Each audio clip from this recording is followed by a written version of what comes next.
అది ఎటువంటి సహవాసమో మనం చూసుకోవాల్సిన బాధ్యత మంది. నాకు తెలియలేదు, నేను అందరితో మర్చుకుంటున్నాను, నేను ఎందుకు ఇలా మారిపోయాను అని అనుకుంటే కుదరదు. It is your responsibility. ధన్యులుగా ఉన్నటువంటి వ్యక్తులు ఉంచుకోవాల్సినటువంటి హ్యాబిట్స్లో ఈ 3 మనం చూస్తున్నాం. వీటిలో ఏంటది? చేయకూడనటువంటివి. మొదటిది, దుష్టుల ఆలోచన చొప్పున నడువకుండా. ఆలోచన,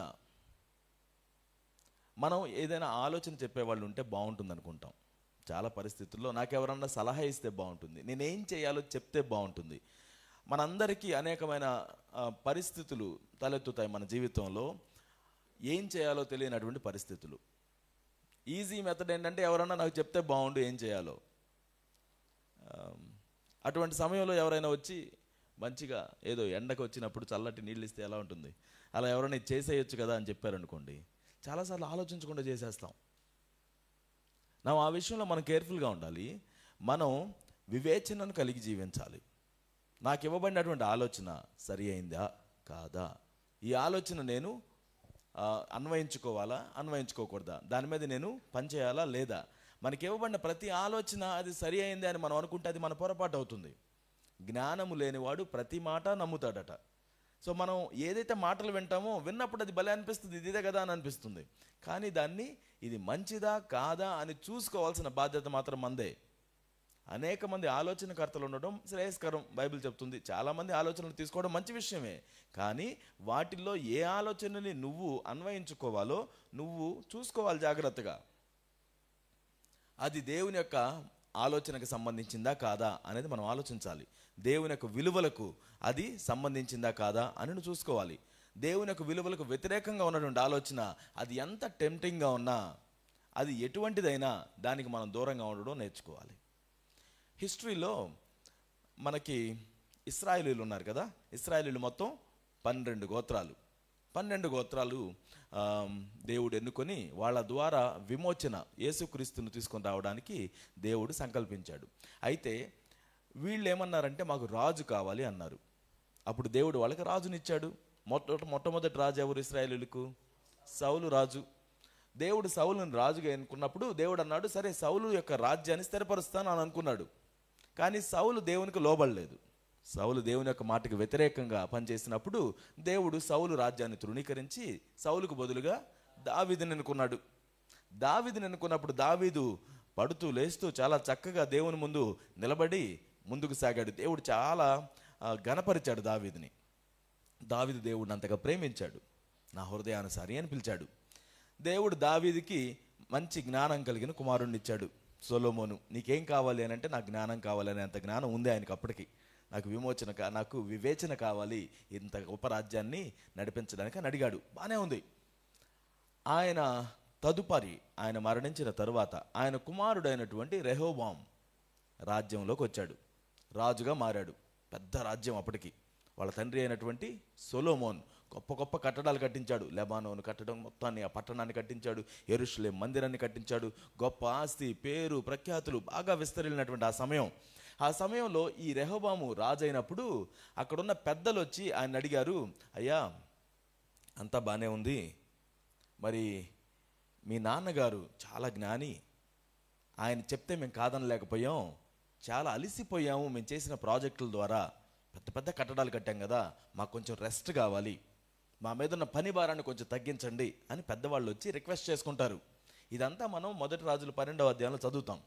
ఓకే, అయితే అక్కడ రిక్వెస్ట్ చేసుకున్నప్పుడు ఈయన సరే తన పక్కన ఉన్నటువంటి రాజులకి ఎప్పుడు కూడా కౌన్సిలర్స్ ఉంటారు, మంత్రులు ఉంటారు. పెద్దగా ఉన్నటువంటి మంత్రులను పిలిచి ఆయన అడిగాడు, ఇదిగో వీళ్ళందరూ ఇలా అడుగుతున్నారు, ఏం చేస్తే బాగుంటుంది అని అడిగాడు. వాళ్ళందరూ ఏమన్నారంటే, వాళ్ళు చెప్తుంది కరెక్టేనండి, బాగా అలసిపోయారు, చాలా సంవత్సరాల నుంచి కష్టపడి పనిచేశారు, మీ నాన్నగారికి ఎదురు చెప్పడం ఎవరికి రాదు, కాలికేస్తే ఏలికేస్తే కాలికి అన్నట్టుగా చాలా జ్ఞానంగా ఆయన మాట్లాడతాడు కాబట్టి ఎవరు ఆయనకి ఎదురుగా నిలబడి ఈ మాట అడిగేవాళ్ళు కాదు. ఇప్పుడు మీ దగ్గరకు వచ్చి రిక్వెస్ట్ చేసుకుంటున్నారు, మీరు వాళ్ళ ముందు పెరిగారు కదా, వాళ్ళ మాట వింటే బాగుంటుంది, వాళ్ళకి అవకాశం ఇవ్వండి అని చెప్పారు. విన్నట్టే విని మరలా తన వయసులో ఉన్నటువంటి వాళ్ళని పిలిపించాడు, తన స్నేహితులను పిలిపించుకున్నాడు. వాళ్ళని పిలిపించి మీరేమంటారు, వీళ్ళందరూ వచ్చి రిక్వెస్ట్ పెడుతున్నారు పని భారం తగ్గించమని, మీరేమంటారు అన్నాడు. వాళ్ళందరూ అన్నారు, ఇదిగో వీళ్ళు పని తప్పించుకోవడానికి ఇలా చేస్తున్నారు, ఇప్పుడు నువ్వు వచ్చావు కదా రాజువి, నీ దగ్గరగా వీళ్ళ ఆటలు సాగుతాయని వీళ్ళు అనుకుంటున్నారు. నువ్వు అంత జ్ఞానివి కాదేమోనని అనుకుంటున్నారు మీ నాన్నలాగా. కాబట్టి వాళ్ళకి నీ పవర్ ఏంటో చూపించాలి అని బాగా ఎక్కిస్తే ఈ వ్యక్తి ఏం చేశాడంటే బయటకు వచ్చేసి, ఇదిగో మా నాన్న ఎంత కాడి పెట్టాడో దానికంటే నా చిటికెన వేలు చాలా బరువు అన్నాడంట. అంటే ఏంటి? నేను పెట్టబోయే కాడి ఇంకా భారంగా ఉండబోతుంది. మీరు పని మానేసి తిరగాలనుకుంటున్నారు, పని దొంగలు అవుతున్నారు, మీరు వెళ్ళండి పనులకి, పని చేయండి అని చెప్పేశాడు వాళ్ళకి. వాళ్ళందరూ వెంటనే బయటికి వెళ్ళిపోయి రాజ్యాన్ని చీల్చేశారు. రెహబాము 2 గోత్రాలతో మిగిలిపోయాడు. 12 గోత్రాల్లో 2 గోత్రాలు ఉన్నాయి రెహబాము తరపున. అది కూడా సొలొమోను మీద, దావీదు మీద వాళ్ళకున్నటువంటి రెస్పెక్ట్ తోటి. యెరోబాము అనే ఇంకొక వ్యక్తిని దేవుడు లేపుకుంటే ఆ యెరోబాము ద్వారా 10 గోత్రాలు వేరే రాజ్యంగా ఏర్పడ్డాయి. ఇలా రెహబాముతో నిలబడిన రాజ్యాన్నేమో యూదా రాజ్యం అని పిలుస్తారు. అప్పటి నుంచి 2 కింగ్డమ్స్గా మారిపోయింది. అది యెరోబాముతో ఉన్నటువంటి రాజ్యాన్ని ఇశ్రాయేల్ రాజ్యం అని పిలిచారు. ఈ యూదా రాజ్యం ఏమో సదర్న్ కింగ్డమ్ అంటాం, అంటే అది సౌత్ వైపు ఉన్నటువంటి కింగ్డమ్ ఇశ్రాయేల్లో. వీళ్ళేమో ఉత్తర భాగంలో ఉన్నటువంటి వాళ్ళు నార్థన్ కింగ్డమ్ అని పిలుస్తాం. ఎవరిని? ఇశ్రాయేలీయుల్ని. వీళ్ళు 10 గోత్రాలు వాళ్ళు, వీళ్ళు 2 గోత్రాలు వాళ్ళు. కానీ ఇంతగా విడిపోవడానికి ఏం కారణమైంది? ఆలోచన. ఆ విన్నటువంటి ఆలోచన, మంచి ఆలోచన ఉంది, చెడ్డ ఆలోచన ఉంది. దీనిలో ఏది నువ్వు వినాలి? నీ ముందు అనేకమైన ఆలోచనలు పెట్టబడతాయి. నువ్వు వాళ్ళ మాటలు ఎందుకు వింటున్నావు, వీళ్ళ మాటలు ఎందుకు వింటున్నావు అని ఎవరైనా నేను ఆపడానికి ప్రయత్నించినా చిట్ట చివరికి వినేటువంటిది, దాన్ని నమ్మేటువంటిది నువ్వేగా. ఈ విషయంలో కేర్ఫుల్గా ఉండాలి. దుష్టుల ఆలోచన అనేటువంటిది, ఒక మాట చెప్తాను, నీకుగా కూడా దుష్ట ఆలోచనలు వస్తాయి. బయట నుంచే ఆలోచనలు కాదు, మన హృదయం కూడా దుష్టత్వంతో నింపబడి ఉంటుంది. మన లోపల నుంచి కూడా చాలా విషయాలు చేయమని ప్రోద్బలంగా ఉంటాయి. ఇది చేయొచ్చు కదా అని. కొన్నిసార్లు అహం మనతో మాట్లాడుతుంది, నిన్ను ఎలాంటి మాట్లాంటారో నిన్ను చూపించుకోవాలి, నువ్వు పగ తీర్చుకోవాలి, నువ్వు అది చేయాలి, నువ్వు ఇది చేయాలి అని నువ్వు లోపల నుంచి ఒక ఉద్యమం వచ్చినట్టు వస్తుంది. అది చేసిన దాకా మనస్సు ఒప్పుకోదనమాట. నీ ఆహాన్ని నువ్వు సంతృప్తిపరచుకోవడానికి చాలా విషయాల్లో నువ్వు ప్రోత్సహించబడుతుంటావు లోపల నుంచి. నువ్వు గుర్తించుకోవాలి ఈ ఆలోచన. అందరం చెప్దాం, ఏంటది? ఆలోచన దుష్టుని ఆలోచన, లేకపోతే దేవుని ఆలోచన. అంటే దేవుని మాటకు వ్యతిరేకంగా ఉన్న ప్రతి ఆలోచన అది దుష్ట ఆలోచనే. అది నీ లోపల నీకు పుట్టుకొచ్చినా, వేరే వారి ద్వారా వచ్చినా, అది ఎవ్వరి నుండి వచ్చినా, దేవుని మాటకు వ్యతిరేకంగా అది ఉన్నప్పుడు అది దుష్టుని ఆలోచనే. కాబట్టి దుష్టుల ఆలోచన చొప్పున మనం నడవకూడదు. గమనించండి, ఆలోచన అనేది నువ్వు నమ్మేటట్టుగా మాత్రమే చేస్తాను అనుకుంటే కాదు, నిన్ను నడిపించుతుంది ఆలోచన. నువ్వు నమ్మినటువంటి ఆలోచన నిన్ను నడిపిస్తుంది, నీ మార్గాన్ని నిర్ణయిస్తుంది, నెక్స్ట్ స్టెప్ ఏంటో నీకు చూపిస్తుంది నీ ఆలోచన. కాబట్టి నేను ఏదో విన్నాను వదిలేశాను అన్నాను అనుకుంటే కుదరదు. జాగ్రత్తగా వాటిల్లో నువ్వు నిర్ణయాలు తీసుకోవాలి. లేకపోతే నెక్స్ట్ నువ్వు వేసే అడుగు నువ్వు పడిపోయే అడుగుగా కూడా ఉండొచ్చు. ప్రతి అడుగు దేవుని యొక్క మాట మీద ఆధారపడేటట్టుగా మనం చూసుకోవాలి. ఏ ఆలోచన ఎవరి దగ్గర నుంచి తీసుకోండి ఆలోచనలు, కానీ నమ్మడం దగ్గరకు వచ్చేటప్పటికి మాత్రం జ్ఞానం కలిగి జీవించాలి. మనలో జ్ఞానం లేకపోతే ఏం అడగాలి? దేవుణ్ణి, నాకు జ్ఞానం కావాలి అని అడగాలి. దేవుడు జ్ఞానం ఇస్తాడు మనందరికీ. దేవుడు మనల్ని కూడా నీకు నువ్వుగా పరిపక్వతతోటి, మెచ్యూరిటీతోటి నిర్ణయం తీసుకోవాలని చెప్పి దేవుడు ఆశపడుతున్నాడు. ఇంకొకటి ఏం చేయకూడదని మనం చదువుతున్నాం, పాపుల మార్గములో నిలువకూడదు. పాపులు ఒక మార్గాన్ని ఏర్పాటు చేసుకొని ఉంటారంట. మేము చేస్తున్నాం కదా, ఇది నువ్వు కూడా మాతో రావచ్చు కదా అంటారు. ఇంతకాలం నుంచి చేస్తున్నాం, మాకేమైనా అయిందా? నువ్వు కూడా వచ్చి జాయిన్ అవ్వచ్చుగా అని అంటాం. మనకు అనిపిస్తుంది, అవును కదా, నేను ఎప్పుడు ట్రై చేయలేదు కదా, ఇది కూడా ట్రై చేస్తే బాగుంటుంది కదా. మనకి బాగా క్యూరియాసిటీ, అది చేయాలి ఇది చేయాలని. Curiosity is not wrong thing, కానీ before you get into curiosity or act upon the curiosity, నువ్వు దాన్ని చూసుకోవాలి జాగ్రత్తగా. నీకు బాగా క్యూరియస్గా ఉన్నావని చెప్పేసి వెళ్ళి ఎవరెస్ట్ శిఖరాన్ని ఎక్కేస్తావా? దాని ముందు ప్రిపరేషన్ ఉండాలిగా. పర్వతారోహణ చేయాలి, మౌంటైనరింగ్ చేయాలంటే నువ్వు ఫిట్గా ఉంచుకోవాలి కదా. Everything needs planning. ఒట్టిగా నేను వెళ్ళిపోతాను చేసేస్తాను అనడానికి కుదరదు. ఏదైనా కానీ తొందరపాటుతో చేసేటువంటి విషయం మనకి ఎప్పుడు నవ్వుల పాలు చేస్తుంది, కష్టాల పాలు చేస్తుంది.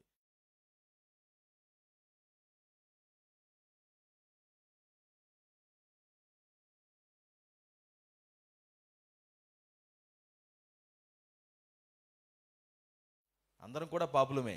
కానీ దేవుని యొక్క సన్నిధిలోనికి మనం వచ్చినప్పుడు దేవుడు మనల్ని పరిశుద్ధులుగా మారుస్తున్నాడు. పరిశుద్ధులుగా ఉన్నటువంటి నువ్వు పాపుల మార్గంలో నువ్వు నడుస్తాను అని అంటే నువ్వు మార్గం తప్పి తిరుగుతున్నావు అనేది గుర్తుపెట్టుకోవాలి. మనం ఇతరులను దేవుని మార్గంలోకి నడిపించేటట్టుగా ఉండాలి. సరి అయిన మార్గంలో నడపడానికి మనం ముందుండాలి తప్పించి మనం వారి మార్గాల్లోనికి వెళ్ళడం అది మనం చేయకూడదు. ఆ విషయంలో మనం కేర్ఫుల్గా ఉండాలి. మూడవది ఏంటి? అపహాసకులు కూర్చుండు చోటను కూర్చుండటం. అపహాసకులు అంటే అర్థం ఏంటి? గేలి చేయడం, అపహాస్యం చేయడం అంటాం. నవ్వుల పాటుగా మాట్లాడుకోవడం, కొండాలు చెప్పుకోవడం, అబద్ధపు మాటలు మాట్లాడుకోవడం. ఈ మధ్య కాలంలో క్రైస్తవ సమాజం గురించి చాలామంది చాలా చెడుగా మాట్లాడుతూ ఉంటారు.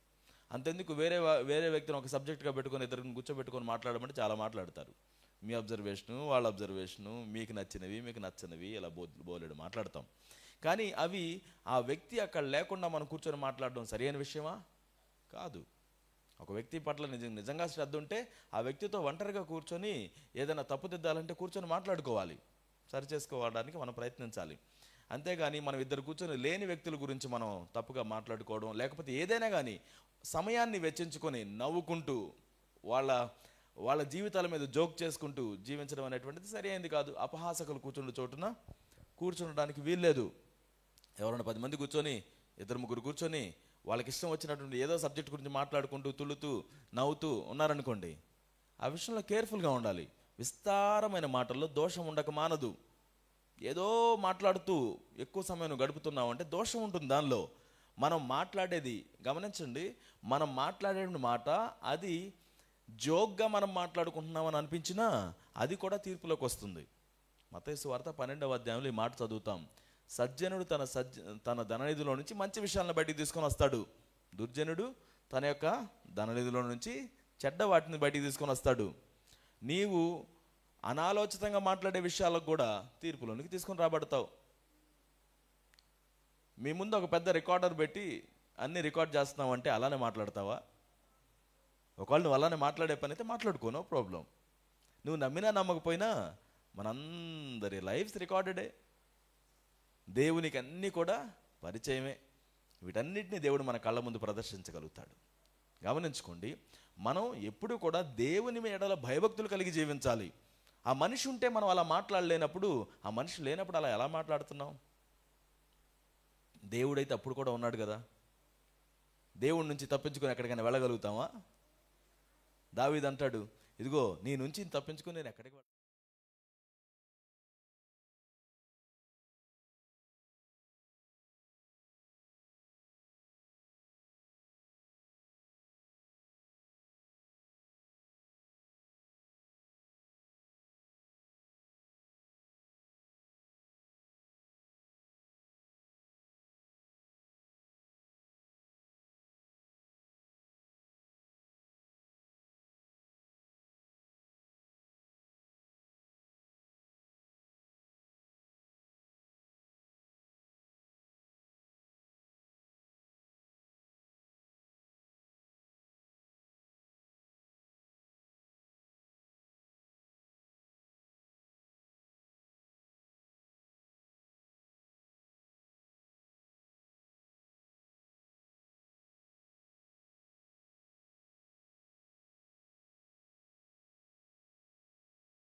డిస్ట్రాక్టింగ్గా నీ పనిలో ఉన్నటువంటి నైపుణ్యాన్ని తగ్గించుకొని సరిగా పని చేయకపోతే నీకు మంత్ ఎండ్ రిపోర్ట్స్ వచ్చినప్పుడు, క్వార్టర్లీ రిపోర్ట్స్ వచ్చినప్పుడు అప్పుడు తెలుస్తుంది ఏమని, నీ పని సరిగా లేదు అని.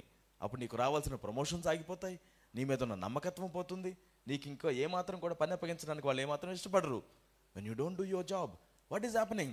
కరెంట్లీ నువ్వు ఏదైతే నీ మనసు ఫోకస్ చేస్తున్నావో, ఎవరితో నువ్వు నడుస్తున్నావో, ఎవరితో సహవాసం చేస్తున్నావో, ఎవరి ఆలోచన వింటున్నావో అనేటువంటిది నీ ఫ్యూచర్ యొక్క మార్గాన్ని లేకపోతే గమ్యాన్ని నిర్దేశిస్తుంది. సో దయచేసి ఈ విషయాన్ని గుర్తుపెట్టుకోండి. ఇప్పుడు అంతా బాగానే కనపడుతుంది కదా అని చేస్తే కష్టమవుతుంది. మీరు ఇప్పుడు తినేది ఎటువంటి ఫుడ్ అనుకోండి, ఆ ఫుడ్ నువ్వు ఏదో తింటున్నావు, నీకు నచ్చింది నువ్వు తింటున్నావు. నీకు తిన్నప్పుడు ఏమనిపిస్తుంది? భలే ఉందనిపిస్తుంది. ఏం లేదు, అలా భలే ఉందనిపించిందే నువ్వు ఒక 30 రోజులు తిని చూడు, నువ్వు భలే తయారవుతావు. డాక్టర్ దగ్గరికి వెళ్తే ఏమంటాడు? అర్జెంటుగా నువ్వు మానేసేయి, మార్చుకో.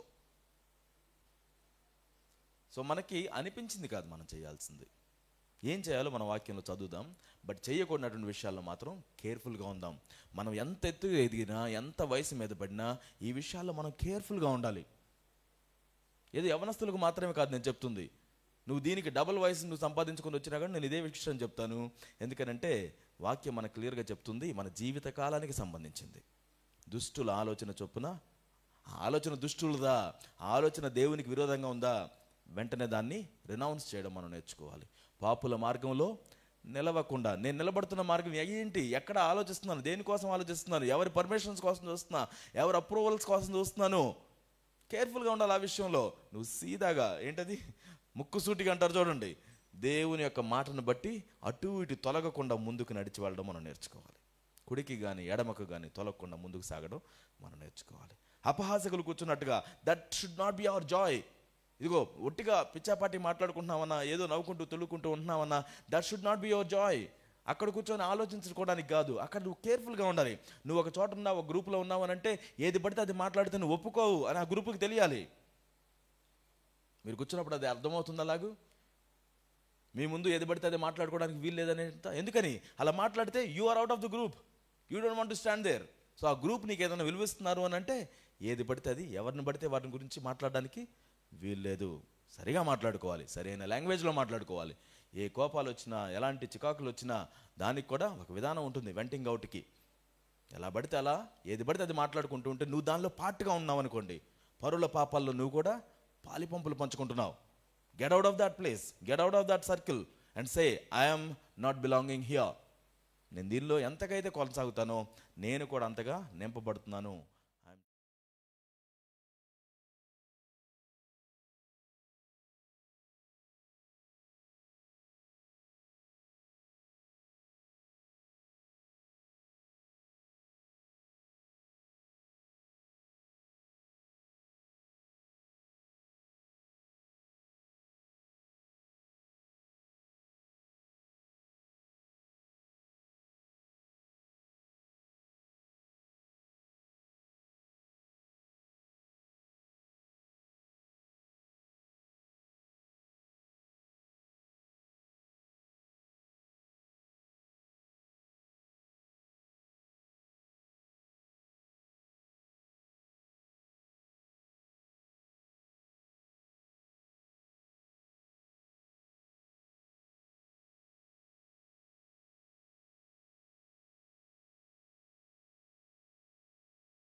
నీ దగ్గరకు వచ్చి ఎవరైనా చదువు చదువు చదువు, కూర్చో, నేర్చుకో, చదువుకో అని చెప్పాల్సిన అవసరం లేదు.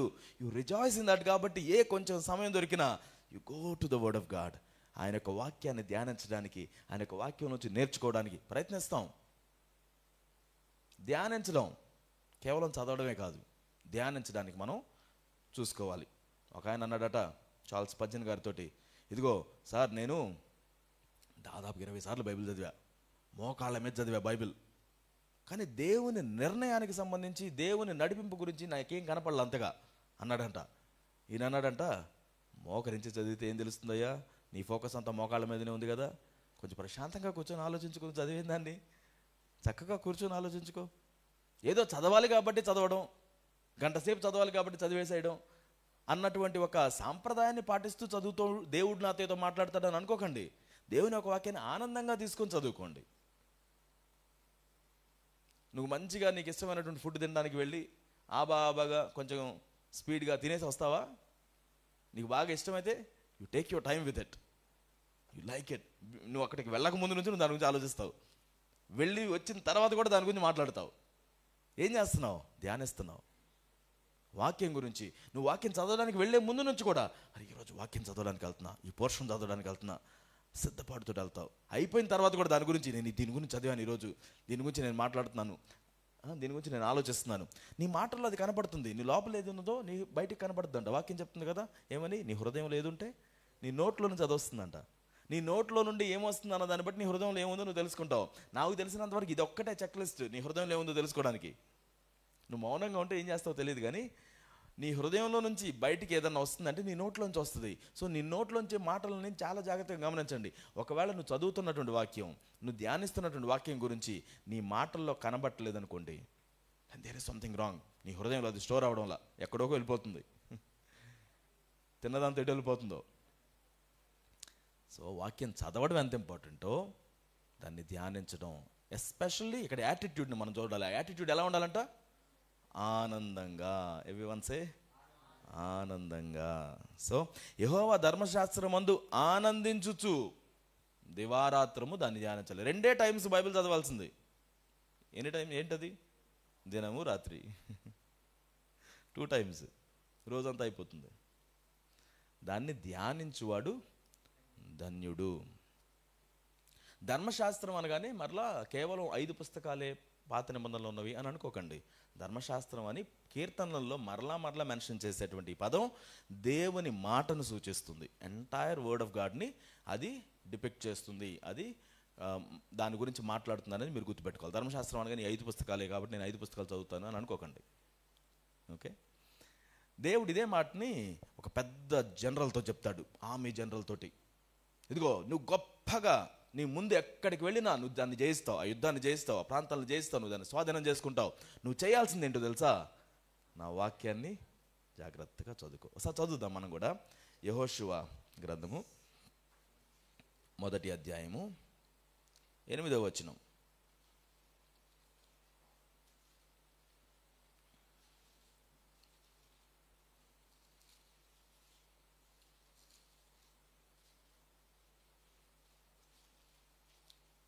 Joshua 1:8.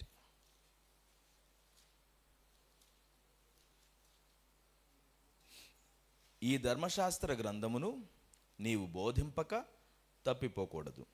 దానిలో వ్రాయబడిన వాటన్నిటి ప్రకారము చేయుటకు నీవు జాగ్రత్త పడునట్లు దివారాత్రము దాన్ని ధ్యానించిన ఎడల నీ మార్గమును వర్ధిల్ల చేసుకొని చక్కగా ప్రవర్తించెదవు. ఏం చెప్తున్నాడండి? ఈయన ఒక ఆర్మీ జనరల్. అక్కడ ఉన్నటువంటి లక్షలాది మంది వ్యక్తుల్ని పెద్ద పెద్ద యుద్ధాల్లో నుంచి నడిపించాల్సిన వ్యక్తి. కనాను దేశంలో ఉన్నటువంటి ఆ ప్రాంతాన్ని స్వాధీనం చేసుకుని దేవుడు వాళ్ళకు చూపించిన విధానంలో అక్కడున్న 12 గోత్రాల వారికి విభజించి ఇవ్వాల్సినటువంటి బాధ్యత యెహోషువ మీద ఉంది. అటువంటి గొప్ప బాధ్యత ఉన్నప్పుడు ఉదయాన్నే లేచి ఎక్సర్సైజులు చేయండి, కసరత్తులు చేయండి, ఆర్మీని డెవలప్ చేసుకోండి, పనిముట్లను డెవలప్ చేసుకోండి, ఇటువంటి వాటి గురించి దేవుడు మాట్లాడతాడు అనుకుంటే వాటికంటే ప్రాముఖ్యమైనటువంటి విషయాన్ని ఆయన చెప్తున్నాడు. ఏమని? ధర్మశాస్త్రాన్ని బోధించాలి, నువ్వు దానిలో తప్పిపోకూడదు. దానిలో ముందుకు ఇంకేం చేయాలి? దానిలో రాయబడిన వాటన్నిటి ప్రకారం చేయడానికి నువ్వు జాగ్రత్త పడడం కోసం దివారాత్రము దాన్ని ధ్యానించిన ఎడల నీ మార్గమును వర్ధిల్ల చేసుకొని చక్కగా ప్రవర్తించెదవు. నువ్వు మార్గాన్ని వర్ధిల్ల చేసుకొని చక్కగా ప్రవర్తించాలి అని అంటే దేవుని యొక్క మాటకు మనం తావివ్వాలి, ధ్యానించాలి, దివారాత్రము ధ్యానించాలి. అంతమందిని నడిపించేటువంటి నాయకుడు దివారాత్రము ధ్యానించేటువంటి ఆ యొక్క అలవాటు ఏర్పాటు చేసుకోవాలని దేవుడు అంటే ఇంక మనం ఎలాంటిది ఏర్పాటు చేసుకోవాలి? Are we too busy? God says pull your heart to it, enjoy in it, dig deep, నేర్చుకోండి, అలవాటు చేసుకోండి అని దేవుడు చెప్తున్నాడు. మనం చదువుకున్న 119వ కీర్తనలో 9వ వచనం ఏంటి? యవనస్తులు దేని చేత తమ నడతను శుద్ధి చేసుకుంటారు? కేవలం ఆయన వాక్యం ద్వారానే. ఆయన వాక్యాన్ని జాగ్రత్తగా చూసుకోవడం ద్వారానే నీ మార్గాన్ని సరళం చేసుకుంటావు. సో ఈ విషయంలో మీరు ఏమాత్రం తప్పిపోకూడదు. దేవుని యొక్క వాక్యానికి మనం తావివ్వడం. చదివితే ఆశీర్వాదం అని కొంతమంది అనుకుంటారు, తల కింద పెట్టుకుంటే ఆశీర్వాదం అని కొంతమంది అనుకుంటారు. మనం రాంగ్ డైరెక్షన్స్లో ఆలోచించుతూ చేయకూడదు. మనం దాని యందు ఆనందిస్తూ అలవాటు చేసుకోవడానికి, అర్థం చేసుకోవడానికి, అన్వయించుకోవడానికి మనం ప్రయత్నించాలి. సో వాక్యం ఎడల ఆనందం మనకుందా లేదా అనేది మనం చెక్ చేసుకోవాలి. Do you read the Bible because we give you a schedule, or do you read the Bible because you like to do it, you love doing it? ప్రస్తుతానికి మీకు షెడ్యూల్ ఇచ్చి బలవంతంగా మేము చదివిస్తాం. కారణం ఏంటి? You will find it taste అని. కొంతమందికి ఎప్పుడు కూడా చెప్తూ ఉంటాం, నువ్వు ఏదైనా డిష్ మీ ముందు పెట్టినప్పుడు నాకు ఇది నచ్చదు అని అనుకో. దానికంటే ముందు ఒకసారి టేస్ట్ చేసి చూడు, కొంచెం అప్పటికి కూడా నచ్చకపోతే పక్కన పెట్టు, బట్ ముందు టేస్ట్ అండ్ సీ. అలాంటి వాక్యాన్ని ఇప్పుడు మీరు నేర్చుకుంటున్నారు, చదువుకుంటున్నారు.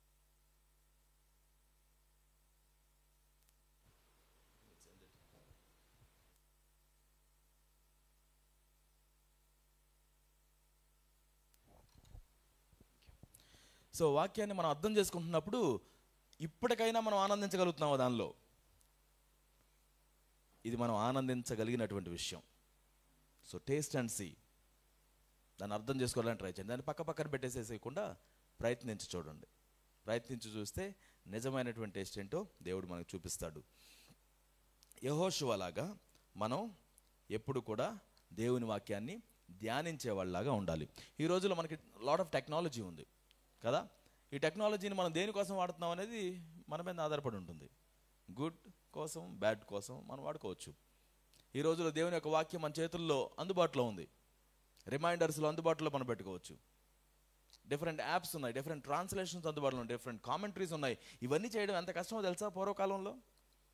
ఈవెన్ నేను కూర్చొని చదువుకునేటప్పుడు, మొబైల్స్కి దూరంగా చదువుకునేటప్పుడు, ఒక లైబ్రరీకి వెళ్ళి ఒకదాన్ని వెతకాలి అని అంటే ఎంత కష్టమో తెలుసా? ఆ పుస్తకాలు వెతకాలి, ఎవరు రాశారో చూడాలి, అది ఎక్కడుందో వెతకాలి, అవన్నీ వెతకడం నేర్చుకోవాలి. ముందు అక్కడ కూర్చొని చదువుకున్న వాటిని ఎక్కడైనా రాసుకోవాలి, అన్ని కంపేర్ చేసుకొని చూసుకోవాలి, తెలుసుకోవాలి. ఇప్పుడు అది ఏం లేవు. You just click on it. You want any commentaries, you just put there, everything is there. ఒక్క క్లిక్లో నీ ముందు అంతా కనబడుతుంది. మా పరిస్థితి ఎంత ఘోరం అంటే, బైబిల్ కాలం ఉన్నప్పుడు వాళ్ళ పరిస్థితి ఎలా ఉండేది తెలుసా? బైబిల్ని వాళ్ళు చదివించాలి అని అంటే అందరూ సమాజంగా కూడి రావాలి. కూడి వచ్చినప్పుడు అప్పుడు యాజకులు కానీ అక్కడికి వచ్చి బైబిల్ చదివే వాళ్ళు ఉంటారు. వాళ్ళని స్క్రైబ్స్ అని పిలుస్తాం. వాళ్ళు నిలబడి బైబిల్ చదువుతారు. ధర్మశాస్త్రాన్ని, పాత నిబంధనలో ఉన్నటువంటి గ్రంథాలని వాళ్ళు నిలబడి చదువుతుంటే అందరూ కూడా జాగ్రత్తగా వినేవాళ్ళు.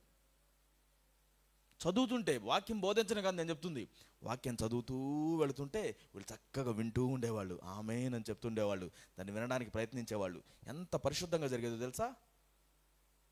దానిలో నుంచే వాళ్ళు గుర్తుపెట్టుకోవాలి, దానిలో నుంచే వాళ్ళు జ్ఞాపకం పెట్టుకోవాలి దేవుని యొక్క వాక్యాన్ని. ఆ కథలుగా చెప్తూ ఉంటే వాళ్ళందరూ వాటిని నేర్చుకునే వాళ్ళ పిల్లలకి పాస్ ఆన్ చేస్తూ ఉండేవాళ్ళు. ఇక్కడ మనకి యాజకుడిగా లేకపోయినప్పుడు యెహోషువకి కమాండర్గా ఉన్నా కూడా ఏం చెప్తున్నాడు దేవుడు?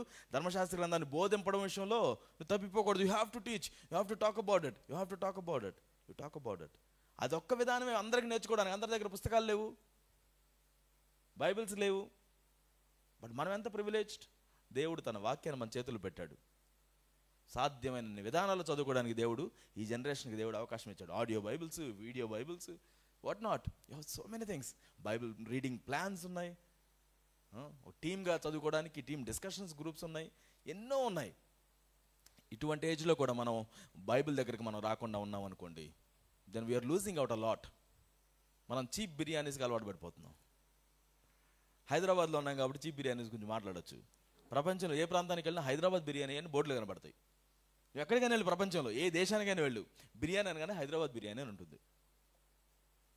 అక్కడికి వెళ్ళి తింటే నీకు అర్థమవుతుంది, that's nothing like Hyderabad biryani.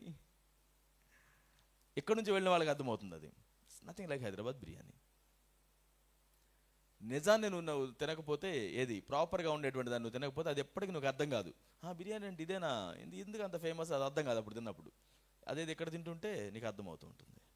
Similarly దేవుని యొక్క వాక్యానికి నువ్వు అలవాటు పడకపోతే నకిలీ వాటికి అలవాటు పడిపోతావు. వాళ్ళు చెప్పేటువంటి మాటలకి, వీళ్ళు చెప్పేటువంటి మాటలకి, వాళ్ళ ప్రసంగాలకి, నాలాంటి వాళ్ళ ప్రసంగాలకి, ఇలాంటివన్నీ వినుకుంటూ కూర్చుంటారు. వీటి నుంచి నేర్చుకోవడం మంచిదే, కానీ వాక్యాన్ని నీకు నువ్వుగా చదువుకునే అలవాటు నువ్వు చేసుకోలేదనుకోండి, ఈ ప్రసంగాలన్నీ వేస్టే.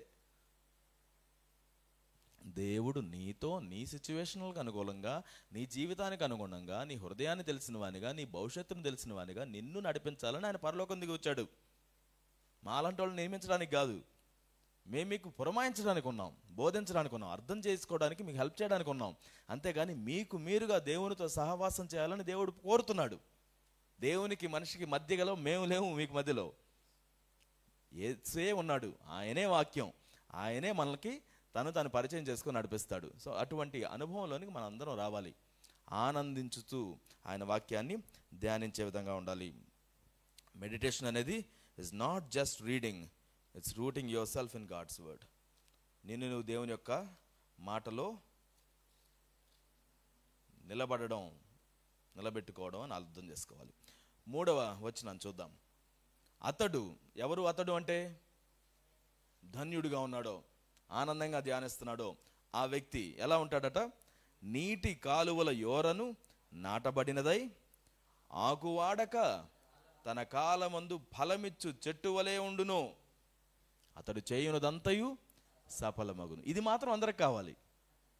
నేనేం చేస్తే నేను పట్టిందల్లా బంగారం కావాలి, నేను అడిగిందల్లా నాకు రావాలి కదా. కానీ అది ఎవరికి వస్తుందంట? ఎవరైతే ఆనందంగా దేవుని యొక్క వాక్యాన్ని ధ్యానించే వాళ్ళుగా ఉంటారో దివారాత్రము, వారికి వస్తుందంట. అతడు నీటి కాలువల యోరను నాటబడినదై ఆకు వాడక తన కాలమందు ఫలమిచ్చు చెట్టు వలె నుండును. నాటబడినటువంటి చెట్టుది, ఏదో అలా పడిపోయింది కాదు. నువ్వు నేను ఆత్మీయంగా ఏదో అలా ఎదిగేవారిగా ఉండం. దేవుడు మనల్ని నాటుతున్నాడు, చక్కగా రూటెడ్గా నాటుతున్నాడు. నాటిన వాళ్ళు ఖచ్చితంగా నీరు పోస్తారు, ఎరువేస్తారు. నాటని వాటికి మనం ఏం పట్టించుకోం. నువ్వు నాటితే ఎప్పుడన్నా చెట్లు నాటావా నువ్వు? Plant some trees, you want to see it. మేము ఇదివరకు ఒక రెంటెడ్ హౌస్లో ఉన్నాం. దాని దగ్గరలో ఒక చెరువు ఉండేది. ఆ చెరువు చుట్టూ మట్టి పోసి పెట్టారు. అప్పటికి ఇంకా చెట్లు నాటడం కోసం కొన్ని చెట్లు అక్కడ పడేసి వెళ్ళిపోయారు. ఎవరు నాటలా. మేమేదో ఉదయాన్నే వాకింగ్కి వెళ్ళి ఒక 2 చెట్లు తీసుకొని, చిన్న గుంట తీసుకొని నాటాం. రోజు ఆ రూట్లో వెళ్ళి వచ్చే ప్రతిసారి కూడా ఆ చెట్టు చూసేవాళ్ళం. అరే అక్కడ అన్ని చెట్లు ఉన్నాయి కదా, వేరే వాళ్ళు కూడా నాటారు, వాటిని మేము చూడట్లేదు, వేటిని చూస్తున్నాం? మేము నాటినటువంటి చెట్టుని. మీరు నేను దేవుడు నాటినటువంటి చెట్లు ఆయన సన్నిధిలో. ఆయన మన మీద తన దృష్టిని కేంద్రీకరిస్తాడు. మనం ఎదగాలని దేవుడు ఆశపడతాడు. So you are in God's protection. అర్థమవుతుందా? You are in God's protection. కాబట్టి మనం నాటబడిన వాళ్ళం అనే విషయం గుర్తుపెట్టుకోవాలి. You are not by accidentally growing in the Lord. దేవుడు నిన్ను నాటాడు, తన కృపలో దేవుడు నిన్ను నాటాడు. భద్రంగా ఎదగాలని చెప్పి దేవుడు కోరుకుంటున్నాడు. నీటి కాలువల యోరను నాటబడింది. ఎక్కడ దేవుడు నాటాడు? ఒక అరణ్యంలో తీసుకెళ్ళి ఎడారిలో దేవుడిని నాటలేదు. ఎప్పుడు నీరుండేటువంటి ఒక ప్రాంతంలో దేవుడిని నాటాడు. ఎడారిలో ఓయాసిస్లు అని కనపడతాయి. ఓయాసిస్లు కదా అంటే ఏంటది? ఎడారి మొత్తం నీళ్లు లేనటువంటి ప్రాంతంగా ఉంటే అక్కడక్కడ నీళ్లు కనపడతాయి, వాటిని ఓయాసిస్లు అంటాం. ఇప్పుడు అక్కడక్కడ నీరు ఉన్నట్టుగా కనపడుతుంది, కానీ అవి నీరు కాదు. వాటిని ఏమంటాం? ఎండమావులు అంటాం కదా. నా ఈ నీరున్నటువంటి ప్రాంతం ఎలా, ఇది నీరుంది అనే దాని గుర్తు ఏంటో తెలుసా? దాని చుట్టూ కొన్ని చెట్లు పెరుగుతాయి, పచ్చదనం కనపడుతుంది. ఇంత గొప్ప శాండ్లో కొంచెం పచ్చదనం ఎక్కడైనా కనపడుతుందంటే దట్స్ అ సైన్ అక్కడ నీకు వాటర్ ఉందని. దేవుడు నిన్ను ఎడారిలో నాటడం లేదు, నీటి యోరను నాటుతున్నాడు, నీటి పక్కనే నాటుతున్నాడు. నీ యొక్క వేరు ఆ నీటి కోసం లోపలికి వెళుతూ వెళుతూ వెళుతూ బలంగా తయారయ్యేటట్టుగా దేవుడు నిన్ను చేస్తున్నాడు. నీటి యోరను నాటబడినదై ఆకు వాడకుండా ఉంటుందంట. ఆకు వాడకుండా, ఏమాత్రం వెండిపోకుండా. అలానే ఆకు వాడడం అనేది ఏం చూపిస్తుంది? మరణాన్ని, దరిద్రతను, శాపాన్ని చూపిస్తుంది. కానీ దేవుని యొక్క వాక్యంలో నాటబడినటువంటి వ్యక్తి వాటికి దూరంగా ఉంటాడు. అవి ఏవీ లేకుండా పచ్చదనంతో ఉంటాడు. అయితే నువ్వు అన్ని సమయాల్లో ఫలిస్తావని నేను అంటలేదు. వాక్యం ఏం చెప్తుంది తెలుసా? తన కాలమందు ఫలమిచ్చు చెట్టు వలె ఉంటాడు. ఏ కాలమందు? తన కాలమందు. ప్రతి చెట్టుకి తన సీజన్స్ ఉన్నాయి. మామిడికాయల కోసం నువ్వు డిసెంబర్లో వెతుకుతావా? నీకు మామిడికాయలు అంటే ఇష్టం, కానీ డిసెంబర్లో వెతికితే ఒకవేళ దొరికినవి కూడా నువ్వేమనుకుంటావు? ఇది ఏదో అయి ఉంటుంది, ఇది మంచిది అయి ఉండదు. ఎందుకని? రాంగ్ సీజన్లో ఉంది ఇది. నీ కాలం అందు నువ్వు ఫలిస్తావు. అప్పటిదాకా దేవుడు నిన్ను ఎదిగింపజేస్తాడు. Wait for the season to come. అన్ని కాలాల్లో నేను ఫలించాలి అనేది పెట్టుకోకు. there's a time when you are fruitful, but అప్పటి వరకు కూడా ఆకు వాడకుండా దేవుడు నిన్ను చూసుకుంటాడు. నువ్వు ఎదుగుతూ ఉండేటట్టుగా దేవుడు నిన్ను చూసుకుంటాడు. నీ సీజన్లో నువ్వు ఫలించాలి అని అంటే అప్పటి వరకు నువ్వు బలంగా ఉండాలి, నిలబడి ఉండాలి. కొన్ని ఉంటాయి ఫలం భలే ఫలిస్తాయి, ఆ ఫలాన్ని తట్టుకోలేక వంగిపోతుంటాయి. వంగిపోయి ఇరిగిపోయే చెట్లు కూడా చూశాను నేను. అరే fruit suppose to be good thing, కానీ వీటికి ఎందుకు ఎలా అయిపోయినాయి? అది స్థిరంగా లేదు, దాన్ని మోయగలిగినంత విధానంలో అది లేదు. ఇట్స్ నాట్ రూటెడ్, పైనే ఉంది, అది సన్నగా ఉంది, పేలగా ఉంది, చక్కగా బలంగా లేదు, ఆ ఫ్రూట్కి తగినటువంటి విధంగా లేదు. దేవుడు నిన్ను గొప్పగా వాడుకోవాలని నిర్ణయించినప్పుడు నువ్వు గొప్పగా దేవుడి చేత వాడబడినా నువ్వు సరిగా లేవనుకోండి, ఏమవుతావు? ఈ మధ్యకాలంలో చాలామందికి పాపులారిటీ ఉట్టిగానే వచ్చేస్తుంది, కానీ ఆ పాపులారిటీ నిలబడదు. ఎందుకు నిలబడదు తెలుసా? నీకు నైతికపరమైనటువంటి విలువలు లేకపోవడం వల్ల. స్కాండల్స్ జరుగుతుంటాయి, వాళ్ళతో ఒక రకంగా, వీళ్ళతో ఒక రకంగా, బయటకు ఒక రకంగా, లోపల ఒక రకంగా, ఎవరికి తెలియదు నేనే జ్ఞాని అన్నట్టుగా ప్రవర్తిస్తూ చివరికి ఎంత తొందరగా వస్తుందో ఇన్ఫ్లుయెన్స్ అంత తొందరగానే పోతుంది.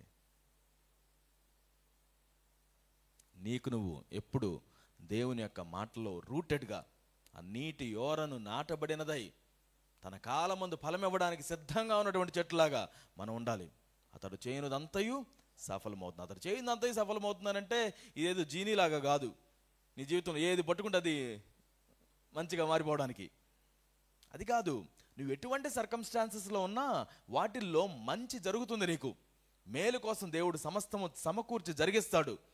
నువ్వు దాన్ని ఏమాత్రం అనుమానించాల్సిన అవసరం లేదు. అటువంటి పరిస్థితుల్లో నీకు అనిపించవచ్చు దేర్ నో వే అవుట్ అని, కానీ దేవుడు నీకు ఖచ్చితంగా ఆ మార్గం నుంచి బయటికి తీసుకొని వస్తాడు. నీకు ఆనందాన్ని ఇస్తాడు, దానిలో నుంచి బయటికి రావడానికి నీకు ఒక వే అవుట్ని ఇస్తాడు. నువ్వు స్టక్ అయిపోవడం మాత్రం జరగదు. ఎవరైనా నీ జీవితంలో యు ఆర్ స్టక్ అని అన్నారనుకోండి, నో నో నో నో, నా కాలం ఉంది, నేను ఫలిస్తాను. As long as you are growing in the word of the Lord, నిలకడగా నువ్వు ఉన్నప్పుడు నువ్వేమాత్రం కూడా భయపడాల్సిన అవసరం లేదు. దేవుడు నిన్ను ఫలింపచేస్తాడు. యోసేపు దీనికి చాలా ప్రైమ్ ఎగ్జాంపుల్. మనం ఆదికాండంలో 37వ అధ్యాయం నుంచి 50వ అధ్యాయం వరకు యోసేపు యొక్క చరిత్రను మనం చదువుతాం. యోసేపు ముద్దుల కుమారుడు. ఎవరికి? తన తండ్రికి యాకోబుకి చాలా ప్రాణం. అందరికంటే మంచివాడుగా కూడా ఉన్నాడు. అది ఇంకా ఎక్కువగా చేసింది తన మీద అభిమానాన్ని. దానికి గుర్తుగా ఆయన రంగుల అంగి ఒకటి ఇస్తాడు. దేవుడు కూడా యోసేపు అంటే చాలా ఇష్టం. దేవుడు ఆయనతో మాట్లాడడం ప్రారంభిస్తాడు కలల ద్వారా. ఇదన్నీ చూసి తన చుట్టుపక్కల ఉన్న సొంత అన్నదమ్ములందరికీ ఏమైంది? కోపం వచ్చింది, పగబట్టారు, మరింత పగబట్టారు. చివరికి వాళ్ళు ఆయన చంపేయడానికి ప్రయత్నించారు. ఏదో చావు తప్పి మొత్తానికి అమ్మేశారు. బానిసగా అమ్మేస్తే అప్పటి వరకు సుకుమారంగా పెరిగినటువంటి యొక్క యోసేపు బానిస బ్రతుకులో బ్రతుకుతూ ఏమాత్రం కూడా తనకున్నటువంటి ఆనందాన్ని తగ్గించుకోకుండా చక్కగా అన్నిట్లో ఎదుగుతూ ముందుకెళ్ళాడట. ఎక్కడికి వెళితే అక్కడ ఆశీర్వదించబడ్డాడు. బైబిల్ చెప్తుంది ఆయన ఒక సైన్యాధ్యక్షుడి ఇంట్లో గృహ నిర్వాహక అధికారిగా, ఒక మేనేజర్గా పెడితే ఆ మేనేజర్గా ఉన్నటువంటి వ్యక్తి ఏది పట్టుకుంటే అది ఆశీర్వదించబడుతుంది ఆయన చూశాడంట. నా ఇల్లు మొత్తం నీదే అన్నాడంట ఆయన. నా ఇల్లు మొత్తం నీదే, నేను తినేదేదో నాకు పంపించు, నా భార్య నా సొంతం, ఇంతే, నా ఇల్లు మొత్తం నీదే అన్నాడట. దేన్ని చూసి? బైబిల్ చెప్తుంది ఆయన ఏది పట్టుకుంటే అది ఆశీర్వదించబడుతుందని చూశాడంట. నువ్వెక్కడుంటే అక్కడ ఆశీర్వాదం అనేది బహిరంగంగా కనబడుతుంది. దాన్ని నువ్వేదో చెప్పుకోవాల్సిన అవసరం లేదు. కొంతమంది నోరు తెరిచితే ఇంకా ఆగరు వాళ్ళ ఆశీర్వాదం గురించి మాట్లాడడం. నీ ఆశీర్వాదం గురించి నువ్వు మాట్లాడుకునే అంత దరిద్రతలోకి ఎందుకు ఉన్నావు నువ్వు? నీ ఆశీర్వాదం గురించి నువ్వు మాట్లాడుకునే అవసరం లేదు, అది కనబడుతుంది. నువ్వు ఏం చేస్తే అది సఫలం అవుతుంది. దేవుడు దాన్ని నడిపిస్తున్నాడు. కాబట్టి దుష్టులు ఆలోచించప్పుడు నువ్వు నడవట్లేదు, పాపుల మార్గంలో నిలవట్లేదు, అపహాసులు కూర్చున్న చోటు కూర్చోవట్లేదు, వాక్యం ఏందో ఆనందిస్తున్నావు, దివారాత్రం ధ్యానిస్తున్నావు, నువ్వు చేసే పనుల్లో సఫలత ఏర్పడుతుంది. చెరసాల్లో పడేశారు పాపం అకారణంగా. చెరసాల్లో ప్రైమ్ యూత్లో ఉన్నాడు యోసేపు. నాకెప్పుడు అర్థం కాదు ఇది. ఒక యవ్వనస్తుడు 20 సంవత్సరాల నుంచి 30 సంవత్సరాల వయసులో అన్ని సంవత్సరాలు ఒక జైల్లో ఉండి ఇంక నా జీవితం అయిపోయిందని అనుకుంటాడా? ఎలా ఉంటాడు? ప్రైమ్ యూత్ 20 to 30 years మధ్యలో 7 నుంచి 10 సంవత్సరాలు జైల్లో గడిపాడు యోసేపు హిస్టారికల్గా. కానీ జైల్లో కూడా ఆనందంగా ఉన్నాడట. జైల్లో ఎవరైనా ఆనందంగా లేకపోతే ఏంటి ఈరోజు ఎలా ఉన్నావు? ఏదైనా హోటల్లో కూర్చున్నావా? జైల్లో ఉండి అడుగుతాంట, ఏంటి ఈరోజు ఎలా ఉన్నావు నువ్వు? ఏమైంది చెప్పు.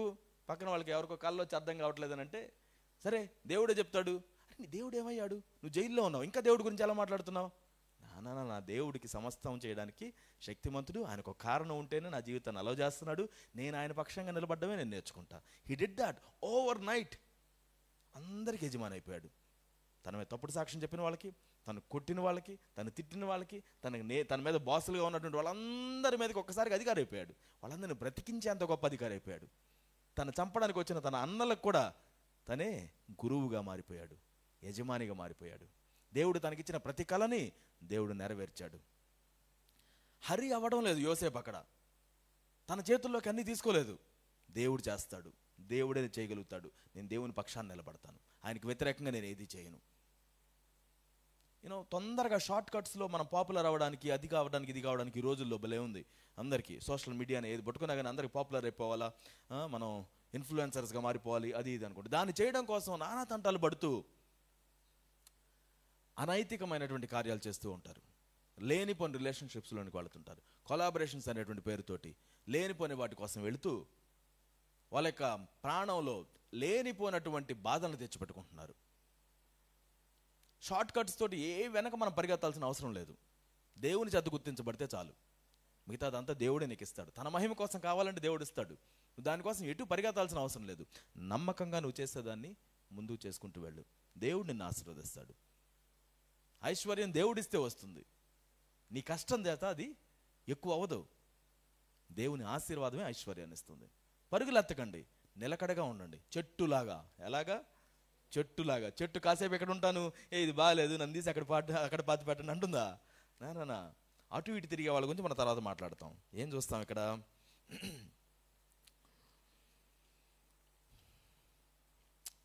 నెక్స్ట్ మనం చదువుతున్నాం.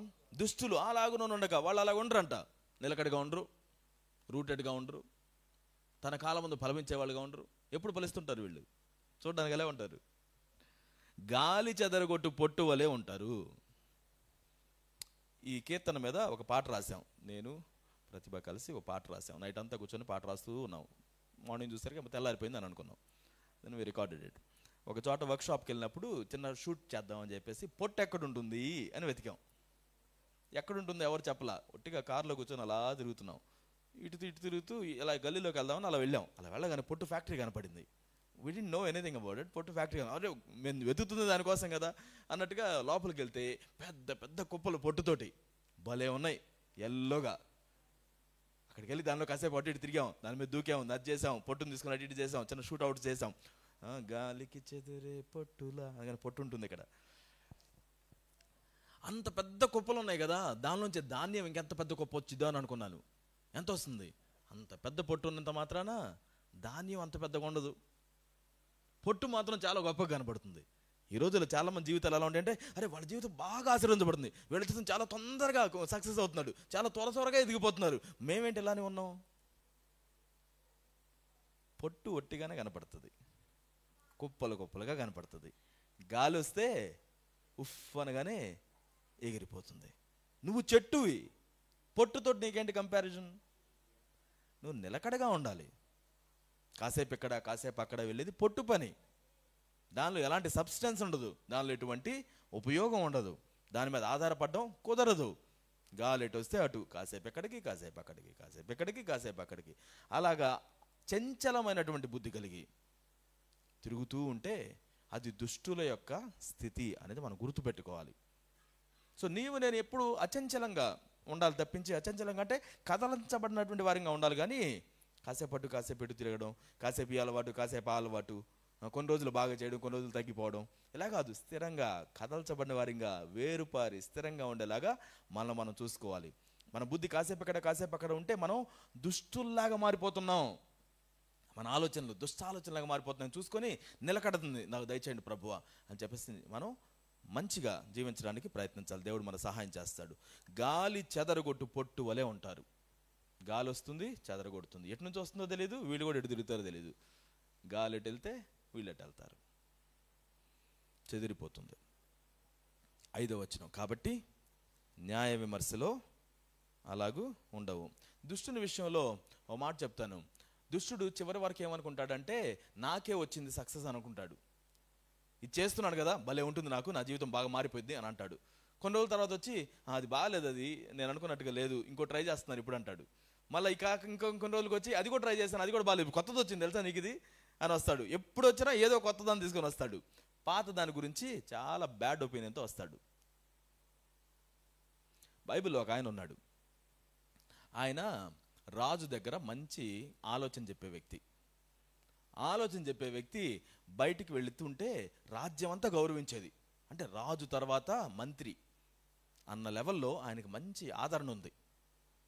ఆయన అలా వెళుతూ ఉంటే మిగతా వాళ్ళందరూ నమస్కారం చేసేవాళ్ళు. వాళ్ళలో ఒక ఆయన మాత్రం చేతులు కట్టుకుని ఎలా నిలబడేవాడు, నేను నీకు నమస్కారం చేయను అని. అది చూసి ఈయనకి లోపల అసూయ పుట్టింది. వీడెవడు నాకు మొక్కట్లేదు.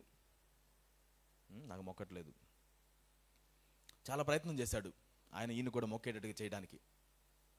ఆ మనిషి అసలు ఒప్పుకోకపోతే నిన్నే కాదు నీ జాతి మొత్తం నేను సర్వనాశనం చేస్తాను అనుకున్నాడు. And he was very successful at it.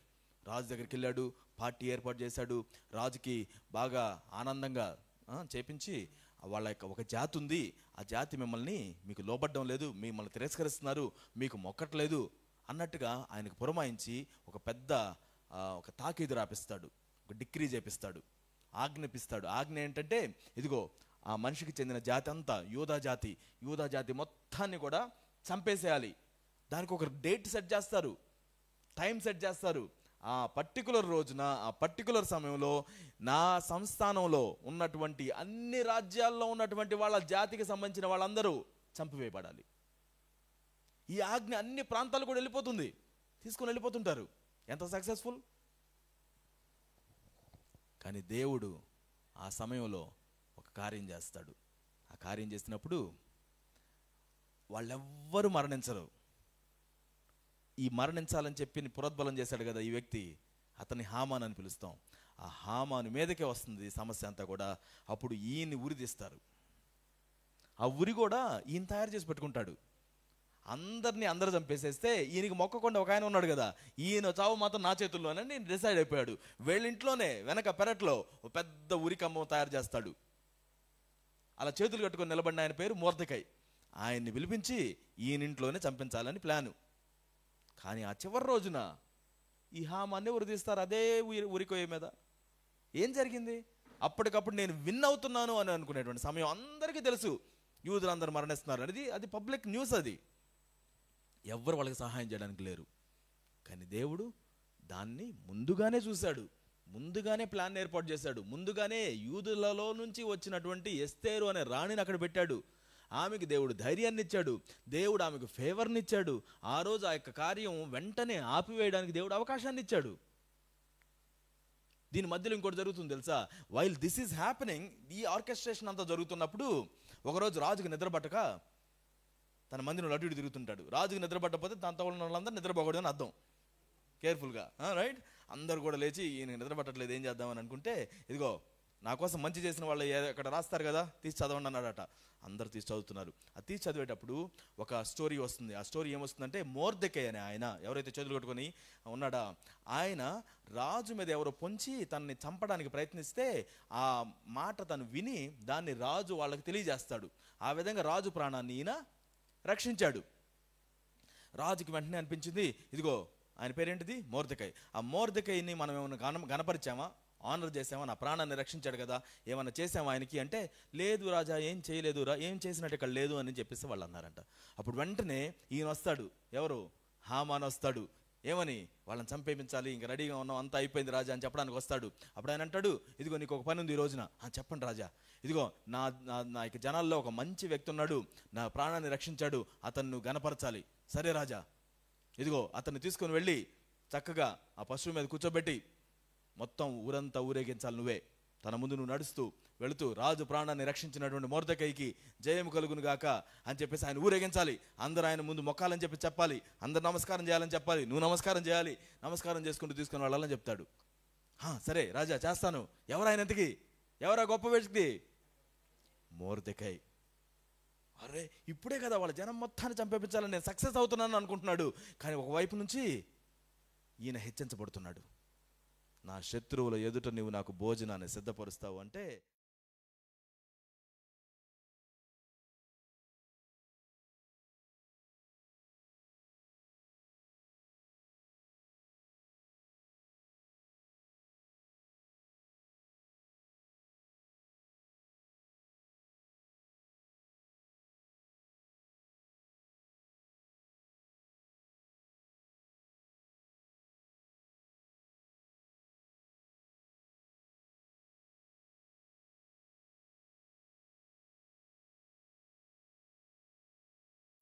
ఎప్పుడూ చేయడు. ఈ విషయాన్ని మనం చాలా జాగ్రత్తగా గుర్తుపెట్టుకోవాలి. దుష్టులు మనకు అనిపించవచ్చు వీళ్ళు సక్సెస్ఫుల్గా అయిపోతున్నారండి. నో నో నో నో, దేవుడు నిన్ను లేవనెత్తుతున్నాడు. Stay under his mighty hands. ఆయన బలిష్టమైన చేతుల క్రింద దీన మనస్సుతో మనం ఉంటే తగిన కాలం ముందు దేవుడు మనల్ని పైకి లేవనెత్తాడు. తొందరపడకండి, దేవుడు హెచ్చిస్తాడు. మనమైతే నీతిమంతులంగా జీవించుదాం. 5వ వచనం, కాబట్టి న్యాయ విమర్శలో దుష్టులను, నీతిమంతుల సభలో పాపులను నిలువరు. దుష్టుల మార్గము యెహోవాకు తెలియను,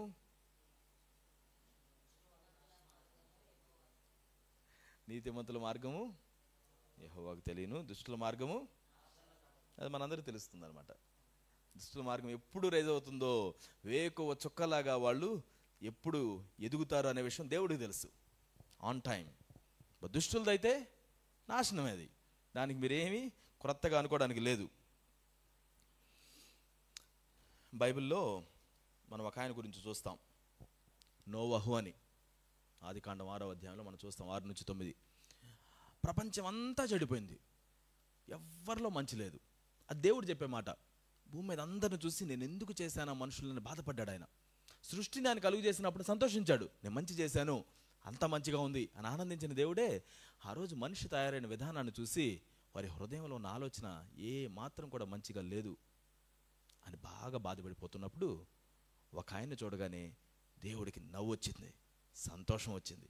అరే, ఏ వ్యక్తి కూడా సరిగా లేడని నేను నిర్ణయించుకుంటుంటే ఈ వ్యక్తి భలే ఉన్నాడు, కృప పొందినవాడు ఆయను. మొట్టమొదటిగా కృప అనే పదం వాడబడింది నోవహు విషయంలో. తన మార్గం చాలా చక్కగా ఉందంట. నీతిమంతుల మార్గం దేవునికి తెలుసు. ఆ మార్గం ఎంత గొప్పది అనంటే, ఆ ఒక్క కుటుంబం మొత్తాన్ని రక్షించుకోవడానికి దేవుడు ఓడని కట్టించి జాగ్రత్తగా వాళ్ళని సేవ్ చేసి, అంతకు మించిన గొప్ప మూవీ ఏముంటుందో నాకు తెలియదు. ప్రపంచం మొత్తం అందరూ చెడిపోయిన వాళ్ళలో నుంచి ఒక ఆయన చేత దేవుడు గొప్పగా తన చిత్తాన్ని జరిగించాడు. జంతువులన్నింటినీ తీసుకొచ్చి ఒక చిన్న ఏదైనా వనాన్ని ఆ ఓడలో పెట్టేశాడు. అంతా ఉంది అక్కడ. ఆ ఓడలో ఎన్ని రోజులు ఉన్నారు వాళ్ళు? ఎన్ని రోజులు? మొత్తం 40 రోజులు ఇక వర్షం కురిసింది. కానీ మోర్ దాన్ 1.5 years వరకు ఉన్నారు వాళ్ళు అదే ఓడలో. దేవుడు వాళ్ళని చక్కగా నడిపించాడు, ఎదిగింపచేశాడు, నోవహుతో కవెనెంట్ చేశాడు దేవుడు. నిన్ను బట్టి మరలా ఎప్పుడు జలప్రళయంతో ప్రపంచం అంతా నాశనం అవ్వదు. ఆ యొక్క ఇంద్రధనుస్సు చూసిన ప్రతిసారి, రెయిన్బోని చూసిన ప్రతిసారి నేను నిన్ను గురించి ఆలోచిస్తున్నాను, మనిషి గురించి ఆలోచిస్తున్నాను అన్న విషయం మీరు గుర్తుపెట్టుకోండి. నా కవెనెంట్ నేను గుర్తుపెట్టుకుంటాను, నేను గుర్తు చేసుకుంటాను దేవుడు అంటున్నాడు. So he just rejoices in the fact when one person takes God's side, దేవుని పక్షాన్ని నిలబడితే. ఒక్కడే కదా పోతే పోయాడులే, ఎంతమంది ఉన్నారు కదా అని చెప్పి దేవుడు అనుకోలా. He did everything he can to protect that one man who stayed with God. నీతిమంతునిగా ఉండడానికి, దేవుని ఆనందించడానికి. నోవహు ఓడను కట్టు అంటే ఓకే ప్రభువా ఓడను కట్టేస్తాను. ఓడంటే ఏంటో తెలీదు. పెద్ద పెద్ద జలప్రాయాలు ఎప్పుడు రాలా, ల్యాండ్ మీద కట్టాడు ఓడని. ఎలా కట్టాలో తెలియదు, యూట్యూబ్ ఛానల్ లేవు అప్పుడు. ఓడని ఎలా కట్టాలి, సేల్ ఎలా కొట్టాలి ఏం తెలియదు. చెక్కలు తీసుకొని రావాలి, పెద్ద ఓడ, అది చిన్నదా, అది 3 అంతస్తులు ఉంది అది ఓడ. ఆయన ఇంజనీరా తెలియదు. దేవుడు ఆయనతో ఎప్పుడు మీతో ఇప్పుడు దేవుడు వచ్చి నీవు ఓడ కడతావా, నీ దగ్గరకు వచ్చి ఒక దేవదూతను పంపించి నీతో మాట్లాడితే నువ్వు కడతావా? నువ్వు చెప్పు నాకు. నిజంగా నోవహు మనకి ఈజీ అనిపిస్తాడు, కానీ నీ ఇంటి మీద ఒక ఓడ కట్టమంటే కడతావా? ఏమంటావు? అందరు ఏమనుకుంటారు, ప్రభా నువ్వు భలే ఉన్నావు, నేను పిచ్చోడిని చేస్తున్నావు నువ్వు నన్ను. ఆగు, నేను ఇంజనీరింగ్ చదువుకొని వస్తా, ఒక సముద్రం దగ్గరికి వెళ్తా, అక్కడ కూర్చొని ఓడ ప్రాజెక్ట్ నేను కడతా, దానికి ఫండ్ రైజింగ్ చేసుకుంటా, 10 మంది వచ్చి డబ్బులు లేకపోతే ఎలా వచ్చింది ఇది? నోవహు ఏం కాదు, దేవుని మాట విన్నాడు, ఎట్లా చెప్తే అట్లా చేశాడంట. నోవహు అట్లు చేసినని ఉంటుంది. There is a joke on it కదా. ఒక ఆయన మాట్లాడుతూ నోవహు అట్లు చేశాడంట. మీరు ఎప్పుడైనా అట్లు చేసి పెట్టారా నాకు? అట్లు అంటే మనం సదన్ దోశల్ని అట్లు అని పిలుస్తుంటారు కదా. ఎనీవేస్, నోవహు అట్లు చేసినంటే ఆయన చెప్పింది యావత్తు చేశాడని ఉంటుంది. ఎలా చెప్తే అలాగా, ఇది చేయమంటే ఇది, అలా చేయమంటే అలా. ఇది ఎందుకు ప్రభువా, ఇది ఇలా కూడా చేయొచ్చు కదా, అలా కూడా చేయొచ్చు కదా, ఏం లేదు. ఎలా చెప్తే అలా. ఒక్క డోరే పెట్టమన్నాం, ఇంకో డోర్ పెట్టుకోకపోతే అలా బ్యాక్ డోర్ కూడా ఉండాలి కదా, ఏం లేవు. ఎప్పుడు చెప్తే అలా. ఎంత పెద్ద డోర్ చేయమంటున్నావు, నేను దీన్ని ముయ్యలేను కదా, ఎలా చెప్తే అలా. ఒక్క కిటికీని పెట్టమన్న పైన, మరి మా సంగతి ఏంటి? ఏమీ లేదు, ఎలా చెప్తే అలా. నీవు నేను దేవుడు ఎలా చెప్తే అలా చేయడానికి ఇష్టంగా ఉన్నావా? చాలా ప్రశ్నలు అడుగుతాను దేవుడిని. అవి కొంచెం పక్కన పెట్టేయచ్చు కూడా. దేవుడు చెప్పాడన్న స్పష్టత నీకుంటే జస్ట్ ఫాలో. ఆకాశ పక్షులను పోషించే దేవుడు నిన్ను పోషించడా? అంత పెద్ద ఏనుగు పొట్టను నింపే దేవుడు నీ జారెడు పొట్టను నింపడా? కోడికి ఎన్ని పిల్లలు వేసుకొని తిరుగుతుంది కోడి? నీకు ఒకళ్ళిద్దరు పుట్టగానే వీళ్ళని ఎలా పెంచాలో, ఎలా పోషించాలో బాబు, దేవుడు చేయడా? నీకు ఇచ్చిన దేవుడు సమస్తాన్ని దేవుడే జరిగిస్తాడు. Believe in him. అది యేసుక్రీస్తు చెప్పిన మాట. ఆయన ఏమంటాడు? ఎందుకురా మీరు బాధపడుతున్నారు? ఇంత పెద్ద సృష్టిని చూసేటువంటి దేవుడు మిమ్మల్ని పట్టించుకోడా? నీ ప్లాన్ను బట్టి నువ్వు ఎదిగావా? నీ ప్లాన్ను బట్టి ఎంత దూరం వచ్చావా? నీతిమంతుల మార్గం యెహోవాకు తెలియను, దుష్టుల మార్గము నాశనమునకు నడుపును. న్యాయ విమర్శలో దుష్టులు నిలబడలేరు, నీతిమంతుల సభలో పాపులు నిలవలేరు. Do you stand there? న్యాయవంతుల సభలో, న్యాయ విమర్శలో, దేవుని ముందు, ఇదిగో ఒక తీర్పులోనికి మనం అందరం రాబోతున్నప్పుడు, మనం చేసిన ప్రతి దాని గురించి, మనం మాట్లాడిన ప్రతి మాట గురించి దేవుని ముందు మనం నిలబడుతున్నప్పుడు, do you think you can stand there? మనకంతటా మనం నిలబడలేము, దేవుడు నిలబెట్టగలుగుతాడు. దుష్టుల నీతిమంతుల సభలో పాపులు నిలవలేరు. ఆ యోసేపు ఎదుటికి తన అన్నలు వచ్చినప్పుడు ఏం జరిగిందో తెలుసా? వాళ్ళందరూ భయపడిపోయారు. ఈయన యోసేపు అని వినగానే వాళ్ళకున్న కరువే బెస్ట్ అనిపించింది వాళ్ళకి. ఎందుకు వచ్చావు రా బాబు ఇక్కడ? కరువుతో పోయినా బాగుండేది. వచ్చి ఈయన దగ్గర పడ్డాం. అక్కడికి వచ్చి జీవించిన తర్వాత కూడా, యాకోబు చనిపోయిన తర్వాత 50వ అధ్యాయంలో మనం చదువుతాం, వాళ్ళందరూ కథలు కొని వస్తారు ఆయన దగ్గరికి వచ్చి, ఇదిగో మన తండ్రి బ్రతికున్నప్పుడు మరి మమ్మల్ని కొంచెం జాగ్రత్తగా చూసుకోమని చెప్పారు, ఆయన చివరి కోరిక ఇది, నువ్వు నెరవేరుస్తావని అనుకుంటాము. అంత ప్రాధేయపడుతున్నారు. నీతిమంతులతో కలిసి ఉండడం అనేది ఎంత గొప్ప విషయం ఇక్కడ మనకు బయటకు వస్తుంది. అప్పటిదాకా ఆయన ఎంత బతిమలాడుకున్నాడు, నన్ను కొంచెం చూసుకోండి, నన్ను నమ్మివేయకండి, నన్ను చంపకండి. ఆ గుంట దగ్గర ఎంత బతిమలాడుకొని ఉంటాడు యోసేపు. అప్పుడు పట్టించుకోలేదే. కానీ ఇప్పుడు యోసేపు అంటున్నాడు, భయపడకండి, మీరు నా కోసం కీడే చేశారు, కానీ దేవుడు ఆ కీడుని మేలు చేశాడు. ఆయన చేసిన దానికి నేనేమాత్రం పగ తీర్చుకోను. దేవుడు చేయాల్సింది దేవుడు చేస్తున్నాడు, మీ వాటికి మీరే బాధ్యులు. భయంతో బిక్క చచ్చిపోయారు వాళ్ళందరూ. ఎంత పెద్దవాళ్ళైనా, ఎంత చేసినా ఏమొచ్చింది వాళ్ళకి?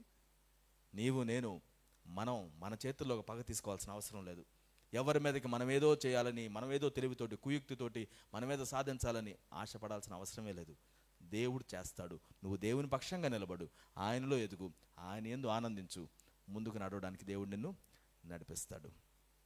దేవుని మార్గంలో మనం నడవడం నేర్చుకోవాలి. చివరిగా ఒక వచనాన్ని చదువుకొని మనం ముగించుకుందాం.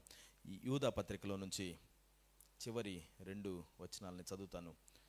మనం దేవుని యొక్క తీర్పులోనికి మనం వచ్చినప్పుడు మనకున్న పొజిషన్ ఏంటో చూద్దాం. 24-25. తొట్రెళ్లకుండా మిమ్మును కాపాడుటకు తన మహిమ ఎదుట ఆనందంతో మిమ్మును నిర్దోషులుగా నిలవబెట్టుటకు శక్తిగల మన రక్షకుడైన అద్వితీయ దేవునికి మన ప్రభు అయిన యేసుక్రీస్తు ద్వారా మహిమయు మహాత్మ్యమును ఆధిపత్యమును అధికారమును యుగములకు పూర్వమును ఇప్పుడును సర్వయుగములకును కలుగును గాక. ఆమేన్. నిన్ను నన్ను తొట్టిల్లకుండా కాపాడుతాడు. తొట్టిల్లడం అంటే ఏంటి? తొట్టిల్లడం అంటే ఏదో ఎదురు రాయి తగిలి తూలుతావు చూడు, పడిపోవడానికి ముందు జరిగేటువంటి విషయం. Not necessary that you are fallen. కనీసం అలాగ తొట్టుపాటు కూడా రాకుండా దేవుడు కాపాడుతాను అంటున్నాడు ఆయన. You need to understand this. పడిపోకుండా అనేటువంటిది కాదు, అసలు కనీసం తొణకకుండా, ముందుకి పడిపోయేటువంటి ఆ తోలకుండా నిన్ను కాపాడడానికి, తన మహిమ ఎదుట ఆనందంతో మిమ్మును నిర్దోషులుగా నిలబెట్టడానికి మన దేవుడు శక్తిమంతుడు. నీవు నేను ఆయన ఎదుట నిలబెట్టబడినప్పుడు నిర్దోషులుగా దేవుడు మనల్ని నిలబెడతాడు, నిష్కల్మషులుగా దేవుడు నిలబెడతాడు. మచ్చలేని వారిగా, డాగు లేని వారిలాగా దేవుడు మనల్ని తన రక్తంతో కడిగి పరిశుద్ధపరిచి, ఇతను నా కుమారుడు, ఈమె నా కుమార్తె, దేవుడు ఎంతో చక్కగా ధైర్యంతో ఆయన సింహాసనంతో మనం నిలబెడతాడట. మనం తలదించుకొని నిలబడాల్సిన పరిస్థితిని దేవుడు మనకు కల్పించట్లేదు. Live with the Lord always, your head will be lifting high. ఎప్పుడు కూడా మనం ముందుకి పైకి చూసి నడిచే వాళ్ళంగా ఉంటాం, కానీ ఎప్పుడు కిందకి చూసి ఆ యొక్క దోషారోపణతో మనం ఉండేవారిగా ఉండం. ఆయన మనతో నడుస్తున్నాడు అన్న విషయాన్ని మనం ఇక్కడ గుర్తుపెట్టుకోవాలి. He makes it possible. So ఈరోజు దేవుడే నీతో నడవడానికి ఇష్టపడుతుంటే నువ్వు ఆయనతో నడవడానికి ఇంకెంత ఎక్కువ ఇష్టపడాలి? It does not leave you. But ఆయన్ని నువ్వు విడిచిపెట్టడానికి నువ్వు ఎందుకు ప్రయత్నించాలి? దేవా, నేను నీతో నడుస్తాను, నీతో సహవాసం చేస్తాను, నీతిమంతునిగా నేను జీవిస్తాను అని మనం తీర్మానం చేసుకుందాం. ప్రార్థన చేద్దాం. మళ్ళీ మనం దేవునికి అప్పగించుకుందాం. లేచి నిలబడి దేవునికి కృతజ్ఞతాస్తుతులు చెల్లించుదాం. దేవా, నీ యొక్క సన్నిధిలో నేను ఎదిగేవానిగా ఉంటాను ప్రభువా. ఈరోజు నువ్వు ఎటువంటి ఆలోచనల్లో నువ్వు నడుస్తున్నావు? ఎటువంటి ఆలోచనలు నువ్వు హీట్ చేస్తున్నావు?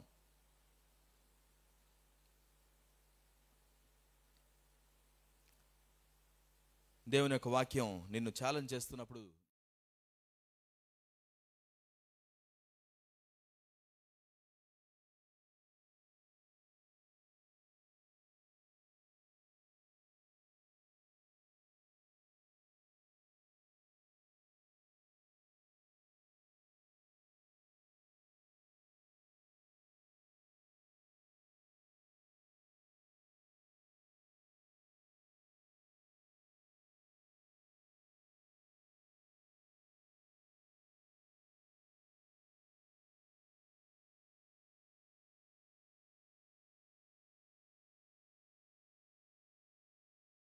hard. Do you run away from it or you stand by it? దేవుడు ఒక చోట నిన్ను నిర్దేశించినప్పుడు ముందుకు సాగు. కాసేపు ఇక్కడ కాసేపు అక్కడ అనేటట్టుగా తిరగకుండా ముందుకు సాగండి. దేవుడు చెప్పిన విధానంలో ముందుకు సాగండి. దేవుడు నడిపించిన విధానంలో. ఈరోజు మనం ఆలోచించాల్సింది, ఆనందంతో దేవుని వాక్యాన్ని ధ్యానించగలుగుతున్నామా? దేని మీద నీ ఆనందం బేస్ అయి ఉందో ఒకసారి ఆలోచించండి. What is making you happy? What is it? దేనిని బట్టి నువ్వు ఆనందించగలుగుతున్నావు? అది దేవునికి సంబంధించింది కాకపోతే, దేవుని వాక్యానికి సంబంధించింది కాకపోతే మనం రీఇవాల్యుయేట్ చేసుకోవాల్సినటువంటి అవసరం ఉంది. What am I really happy about? నేను దేనిని బట్టి ఆనందిస్తున్నాను? What makes you happy? What gets you excited?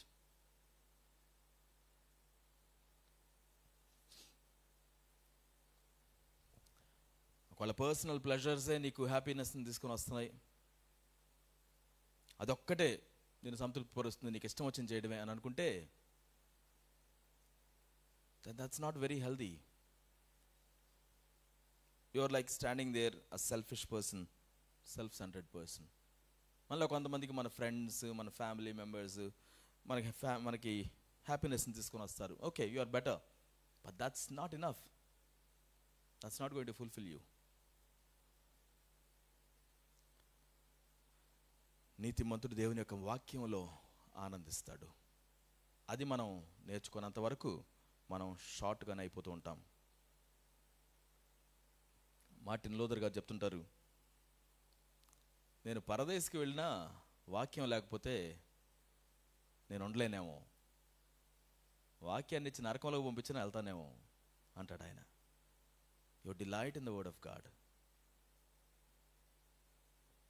Can you rejoice in that?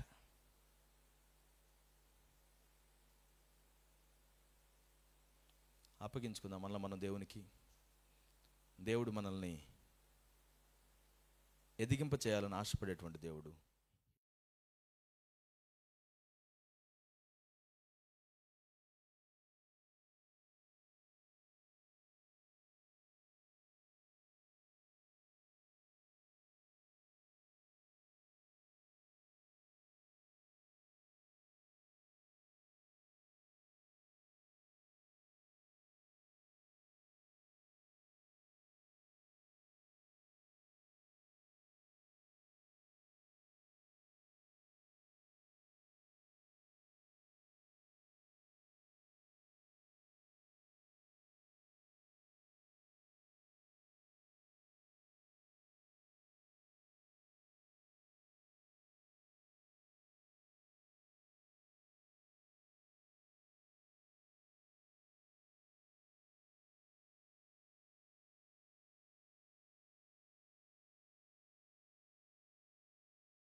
సమాధానం నీ మాటలే ఆనందం నీ వాక్యమే ఆధారం నీ మాటలే ఆనందం నీ వాక్యమే ఆధారం.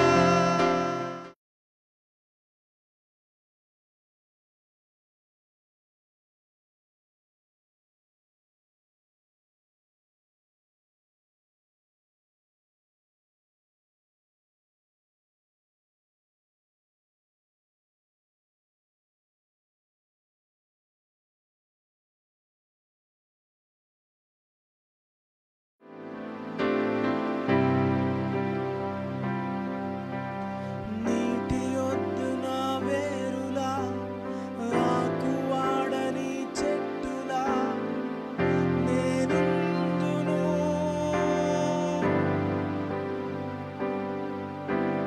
నీటి ఒడ్డున ఆకు వాడని చెట్టులా నేనుందును.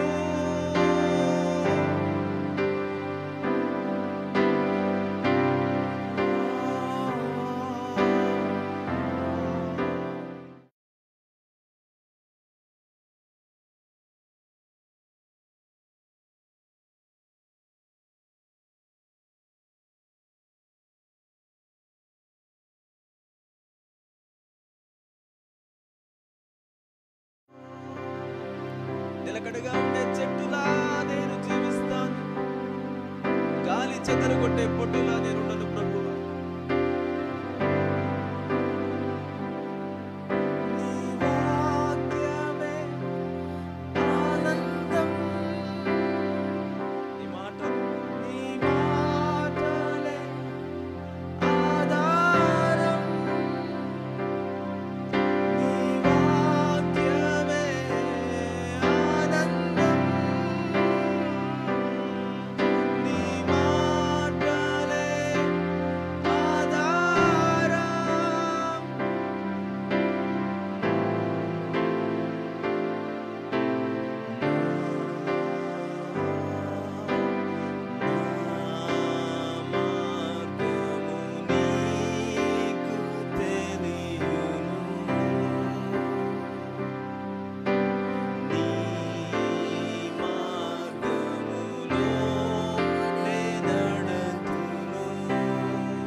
నీతిమంతుల మార్గము నా మార్గము నీకు నీకే దేవా నీ మార్గములో నే నడుతును. నీ వాక్యమే ఆనందం నీ మాటలే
నీలోనే నా ఆనందం దాగి ఉంది. నీ వాక్యం మీద నేను ఆధారపడ్డమే నన్ను ఒక చెట్టు వలె నిలకడగా ఉంచుతుంది. నీ వాక్యం బోధించిన విధానాన్ని బట్టి ప్రభువా, నేను దానిలో తూచా తప్పకుండా నడిచే వ్యక్తిగా ఉండడానికి తీర్మానం చేసుకుంటున్నానయ్యా. నీతిమంతుని వలె నీవు అనుగ్రహించినటువంటి వాక్యంలో నిలకడగా ఉంటూ నా కాలమందు నేను ఫలమిచ్చేటువంటి చెట్టు వలె నేను జీవించడానికి మీరు మా కృప చూపించండి అయ్యా. నిలకడ కలిగినటువంటి జీవితాలు, మా ప్రవర్తనను మేము కాచుకుంటూ జాగ్రత్తగా జీవిస్తూ, ఇదిగో మా యొక్క ఆలోచనలు, మా యొక్క నడక, ఇదిగో మేము కూర్చుండి ఉండటం సమస్తమును కూడా ప్రభువా మేము జాగరూకత కలిగి జీవించేవారిగా నీ బిడ్డలు వలె అయ్యా మేము ఉండడానికి మీరు మా కృప చూపించి నడిపించండి. ఎంతో విలువైనటువంటి ధన్యతను మీరు మాకు ఇచ్చి ఉన్నారు. ఆ ధన్యతను మేము కాలరాసుకోకుండా అయ్యా నీ యొక్క సన్నిధిలో నిలకడ కలిగి ఉండేటువంటి వారిగా ఇక్కడ కూడి వచ్చిన ప్రతి ఒక్క వ్యక్తి కూడా స్థిరముగా కదల్చబడిన వారిగా నిలబడెదరుగాక మీరు ఫలింపచేసి నడిపించండి. నీ నామానికి మహిమ తెచ్చుకోవాల్సిందిగా మా యొక్క జీవితాలు మీకు సమర్పించుకుంటూ యేసు అతి శ్రేష్టమైన నామములో ప్రార్థించి అడిగి వేడుకొనుచున్నాము తండ్రి, ఆమేన్. ఈ సమయంలో ప్రభురాత్రి భోజనం కోసం మళ్ళీ మనం సిద్ధం చేసుకుందాం. ఆల్రైట్. లార్డ్స్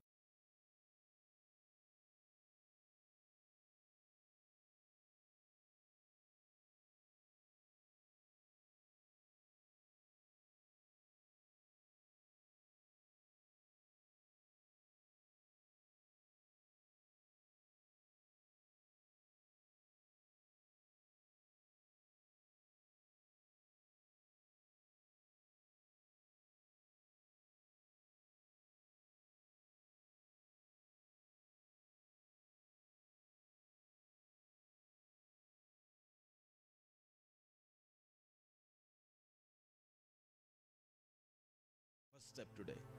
ఇంకొక అడుగు ముందుకు వేయండి. నీ యాటిట్యూడ్ని, నేను ఆనందంగా చదువుతున్నానా ఈరోజు, లేకపోతే కాసేపు అవకాశం ఇస్తే పడుకొని నిద్రపోతాను అనేటట్టుగా మనం ఉంటున్నావా? Build your attitude properly and then you will see God's work happening in you. Yeah, okay. ఈ సమయంలో మనం మన యొక్క కానుకల్ని తీసుకొని రావడానికి, if you have prepared yourself for it, you welcome to so కానుకలు దేవుని సన్నిధిలో తీసుకురావద్దాం.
ప్రతి దాని ద్వారా నీవు మహిమ తెచ్చుకోవాలని, కేవలం నీ మహిమ కోసం ఇదిగో మేము సమస్తమును చేసేవారిగా ఇదిగో మమ్మల్ని మీరు నిర్మించి ఉన్నారు ప్రభువా.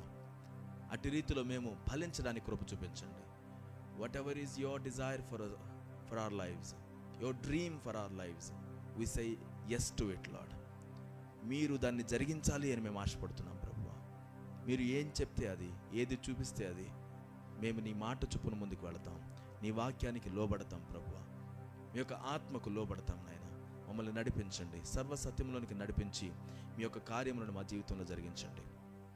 ఈ పర్టికులర్ కోర్సులో ప్రభువా, ఈ ట్రైనింగ్లో కూడి వచ్చినటువంటి మమ్మల్ని అందరినీ కూడా నాయన, రానున్నటువంటి ఒక వారం అంతా కూడా మీ యొక్క కృపలో మమ్మల్ని భద్రపరిచి మీరు నిర్దేశించిన వాటన్నిటిని మేము నేర్చుకోగలడానికి మీరు కృప చూపించండి.